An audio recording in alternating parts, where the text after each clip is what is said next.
Halaman 33 pasal 9. Kuantitas, kekhususan dan bagian-bagiannya. Dulu ada berapa aksiden?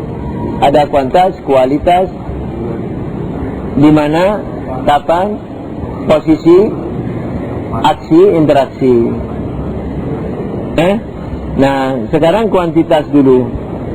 Kuantitas, kekhususan dan bagian-bagiannya. Apa definisi kuantitas? Kuantitas adalah aksiden yang bisa menerima pembagian secara zati di dalam akal atau khayal. yakni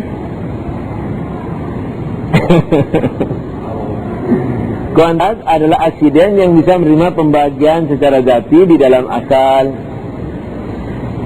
Nah, kenapa dikatakan menerima pembagian dalam akal?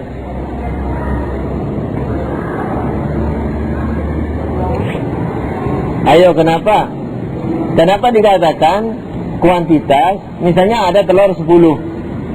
Telur 10 ini, 10 itu kuantitas. Nah, 10 ini dikatakan kuantitas, dan definisinya adalah aksiden yang bisa menerima pembagian secara zati dalam akal. Kenapa dikatakan bisa menerima pembagian dalam akal? Kok tidak dikatakan bisa dibagi di luar akal? Nah, 10 memang satu. 10 kan belum terbagi. Kalau sudah terbagi menjadi 2 kuantitas, bukan kuantitas.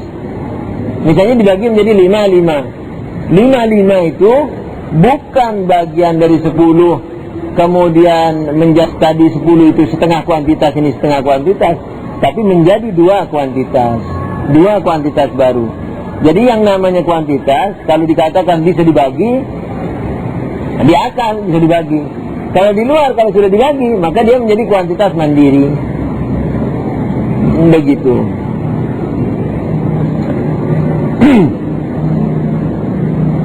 Kuantitas adalah aksiden yang bisa menerima pembagian secara zati di dalam akal yang memiliki 2 bagian. Menyambung, yakni kuantitas yang dimungkinkan untuk terbagi pada bagian-bagian yang diantara mereka memiliki kesamaan batas. Nah, betul. Ini salah satu definisinya, atau tulisannya Nina. Di mana kalau batas itu dijadikan titik mula bagi yang satu, ia juga menjadi titik mula bagi yang lainnya. Dan kalau dijadikan titik akhir, maka juga titik akhir bagi yang lainnya. Seperti titik atau akhir garis yang hanya bisa diisyarati atau ditunjuki saja, karena ia bukan bagian garis, sebab bagian terkecil garis itu tetap merupakan garis. Seperti titik antara 2 bagian garis, atau garis antara 2 bagian bidang, atau bidang antara bagian. Begitu pula an, atau moment, atau jenak, atau instant of time yang berada antara 2 bagian waktu yang memiliki 2 bagian. Itu parah. Pelan-pelan, tidak apa-apa. Tapi kalau pelajaran ini dipahami, sungguh Anda menjadi calon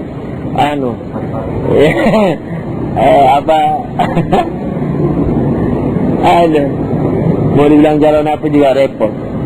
Nah, dibilang kuantitas apa? Kuantitas itu adalah aksiden yang bisa dibagi secara zati dalam akal. Dia ada 2. Ada yang menyambung, ada yang tidak menyambung. Apa disebut yang tidak menyambung? Terpisah. Yang menyambung itu kayak apa? Nah, kayak ini, kayak bidang. Nah, ini kayak bidang. Kayak bidang dari kertas ini. Nah, bidang dari kertas ini kuantitas menyambung. Kalau kayak 10 telur, nah, atau 10 kertas, ini kuantitas terpisah. Tapi kalau misalnya bidangnya kertas ini, kuantitas menyambung. Nah, dia bisa dibagi di akal. So, kalau di luar dibagi, kuantitasnya menjadi 2 kuantitas. Begitu. Nah, dengan demikian, maka dia bisa dibagi. Oke. Sekarang definisi menyambung apa? Kalau tadi gampang nih, yakni yang apa dikatakan di sini? Kuantitas yang dimungkinkan untuk terbagi. Nah, mungkin terbagi, belum dibagi. Sebab kalau dibagi sudah nyambung lagi. Nah, jadi mungkin terbagi. Itu awalan. Mengapa dibilang mungkin terbagi? Kok tidak dibagi? Mungkin dibagi. Dan bagian-bagiannya itu memiliki kesamaan batas. Kan dibagi nih. Bagaimana baginya? Saya bagi di tengah. Set. Nah, batasnya ini sama. Batas bidang sini, bidang kanan dan bidang kiri sama. Terserah nih, boleh juga, tidak harus, pembagiannya tidak harus sama. Misalnya saya bagi ini, saya bagi dua menyamping, atau bagi di sini deh, yang satu kecil, yang satu besar, tidak apa-apa. Tapi memiliki batas yang sama. Di mana batasannya? Nah, di garis ini, di tempat yang akan saya gergaji ini. Nah itu. Di mana kalau ini dijadikan batas akhir oleh satu bidang, maka batas akhir pula bagi bidang yang lain. Jadi misalnya di sini, nah, ini garis ini akhir daripada sini nih. Dari sini misalnya ke garis ini. Yang besar juga dari sono ke garis ini. Jadi bisa dijadikan titik awal, akhir dari batas akhir. Bisa juga dijadikan batas awal. Jadi kalau mana bagian yang satu dari sini nih, dari garis ini ke sono. Yang kedua mana? Dari sini ke sono lagi, ke kanan. Misalnya dari sini, dari garis ini ke kiri, dari garis ini ke kanan. Berarti dijadikan titik awal, batas awal, begitu. Atau garis, garis di mana sih? Nah, garis ini, akhir daripada bidang itu garis. Nah, ketika akhir daripada bidang itu garis, terus dibagi nih.